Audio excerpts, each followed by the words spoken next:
Hola, ¿qué tal? ¿Cómo están? Muy buenas noches y bienvenidos una semana más a un nuevo debate en televisión de Ferrol. Hace unas semanas conocíamos los primeros presupuestos generales del nuevo gobierno central, presidido por Mariano Rajoy, unas cuentas que marcarán la hoja de ruta que deberá seguir el Ejecutivo en este primer año de legislatura, marcado sin lugar a dudas por la situación de crisis económica. Tras haberse anunciado, estas cuentas han pasado ya su fase inicial, en la que se han rechazado todas las enmiendas realizadas a la totalidad de las mismas, de estas cuentas. Queda ahora por resolverse la fase en la que se debatirán las enmiendas parciales, un debate tras el cual se trasladarán estos presupuestos al Senado. Posteriormente, y tras una nueva tramitación de este documento en el Congreso de los Diputados, las cuentas entrarían en vigor previsiblemente en el mes de junio. Pero antes de que todo esto suceda, queremos analizar aquí de qué manera estos presupuestos van a marcar el futuro inmediato de Ferrol y su comarca. Lo haremos con el senador del Partido Popular, Juan Juncal. Buenas noches, señor Juncal. Buenas noches. También contamos esta noche con el empresario Manuel Pérez. Buenas noches, señor Pérez. Muy buenas noches. Y con el secretario comarcal de UGT en Ferrol, Cesáreo Fraga. Buenas noches, señor Fraga. Hola, buenas noches. Y a ustedes, los telespectadores, les comunicamos que pueden opinar sobre la repercusión de los presupuestos generales del Estado en Ferrol, enviando mensajes de móvil al número 27799, escribiendo TVF, un espacio y el texto que nos quieran trasladar. Todo lo que envíen irá apareciendo en la parte inferior de sus pantallas. Y además, en la segunda parte de este debate, aproximadamente a partir de las 10:10, 10:15 de la noche, abriremos las líneas telefónicas para que puedan opinar en directo llamando al teléfono 981 36 99 13. Se lo repetimos, 981 36 99 13. Como siempre, les pedimos que hagan sus opiniones con respeto hacia las personas que me acompañan en esta mesa de debate y en relación al tema que hoy nos ocupa, en este caso el futuro de la comarca de Ferrol después de conocerse los presupuestos elaborados por el gobierno de Mariano Rajoy. Bueno, y para iniciar este debate vamos a empezar pidiendo a nuestros invitados una valoración general para comenzar acerca de estos presupuestos en relación en buena medida a Ferrol y su comarca, ¿no, señor Juncal? Sí, muchas gracias. Hombre, obviamente yo tengo que empezar, o creo que también sería conveniente, para entender, no referirnos exclusivamente en esta entrada a lo que es los presupuestos para Ferrol, que supongo que a lo largo del debate tendremos tiempo para hablar de ellos, sino para establecer un contexto general, ¿no? Es decir, porque estos presupuestos son lo que son por una serie de motivos. Tú decías, nada más empezar, los primeros presupuestos del presidente Rajoy. Hombre, quiero recordar que el señor Rajoy tomó posesión como presidente del gobierno el 27 del 12 del 11, o sea, el 27 de diciembre. Es decir, que unos presupuestos que tenían que estar en vigor a 1 de enero, la tramitación parlamentaria, la elaboración de los presupuestos, normalmente empieza, el proceso de presupuestos normalmente empieza en mayo del año anterior, con los ministerios empezando a hacer las evaluaciones, entran en la Cámara en septiembre y normalmente se aprobaban el 28 de diciembre. Bueno, pues se aprueban en el mes que se aprueban, pues precisamente porque alguien no dejó los deberes hechos, ¿no? Y entonces yo creo que eso hay que decirlo. Después, aparte de no dejar los deberes hechos, es decir, que este debía de ser el presupuesto de Zapatero, no del señor Rajoy. Aparte de no dejar los hechos, resulta que nos encontramos que cuando nos decían que iba a haber un déficit del 6,3 o no me acuerdo las décimas, resulta que nos hemos ido al 8,5, es decir, 20.000 millones de euros, por encima de lo que ya se suponía que era un déficit, ya unos presupuestos que contenían un déficit. Es decir, el total, para que la gente tenga una idea de la situación en la que nos encontramos, es que los presupuestos generales del 2011 y otras cantidades, los anteriores, etcétera, los cerrábamos con un agujero, con un déficit de 90.000 millones de euros. Bueno, y en ese contexto, ¿qué pasa? Pues esos 90.000, si alguien, obviamente, si durante muchos años estás gastando más de lo que ingresas, se lo tienes que pedir a alguien te lo tiene que estar prestando.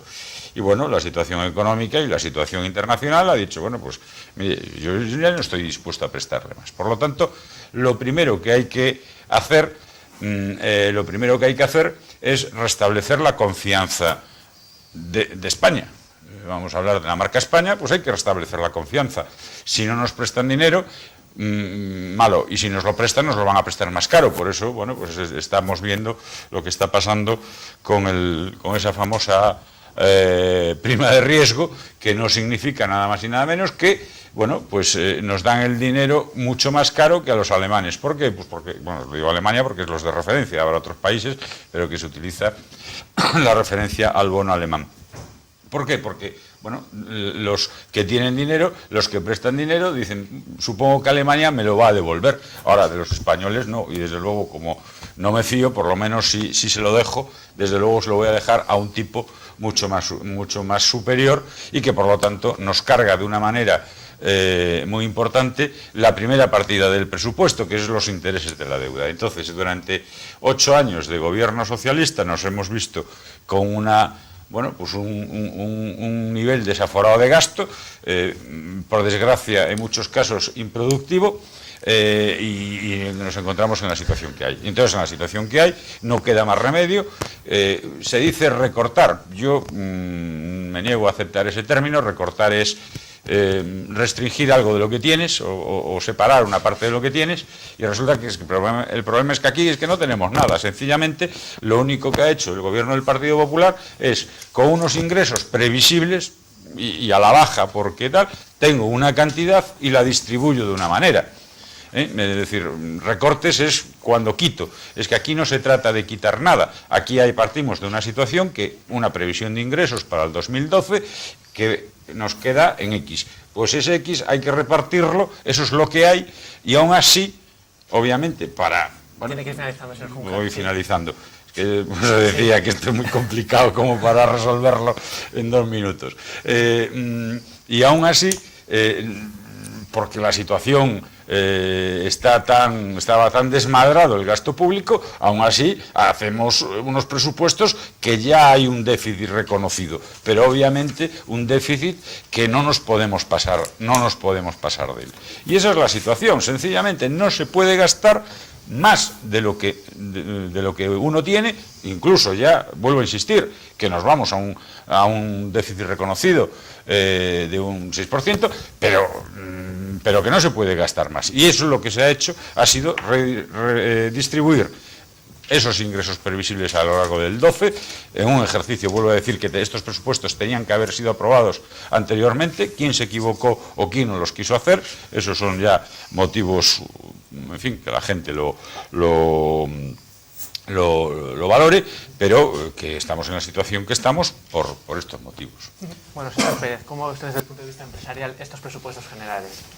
Bueno, perdón, está bien que digas empresarial, porque yo no voy a hacer una valoración política, porque no es mi cometido, sino una valoración desde el punto de vista de la inquietud que se ve en la comarca y en toda España por la situación del país que se encuentra, con los 5 millones parados, y esperemos que mañana darán una valoración de la noticia del aumento de los parados que van a salir. Supongo que será una noticia bastante desagradable, posiblemente, ¿no? Que el paro aumentará y tal. Y eso es lo que nos preocupa al mundo empresarial y a la comarca. Hombre, se dice que en la comarca hay un 43% menos del presupuesto, del anterior presupuesto. Yo en esos porcentajes no quiero meterme. Se dice que, bueno, pues que en la comarca para la comarca de Ferrol, bueno, pues para la autoridad portuaria 11.678.000 euros, 2.856.000 para el saneamiento de la ría, y para el acceso a la AP de Pontedeume 1 millón de euros, y el puerto exterior 300.000 euros, el eje atlántico Ferrol-La Coruña 160.000 y el plan director de San Felipe 25.000 euros. Yo, en esas cantidades, se ve claramente que el puerto, que el tema del...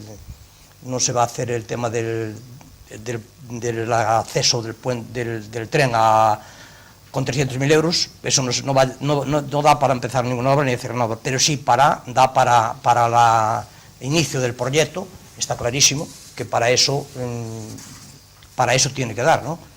Yo creo que no es suficiente para iniciar ninguna actuación, porque con 300.000 euros no vas a ninguna parte. Pero sí es cierto que hay que empezar por algo y sí es cierto que, bueno, pues para los estudios del proyecto es importantísimo. Y además, lo que dice Ana Pastor, la ministra, que me parece una persona digna de credibilidad, que, bueno, y por lo menos se ve que tiene pues una intencionalidad clara de apoyar a Galicia y sobre todo a la comarca, que es consciente de la situación que tenemos.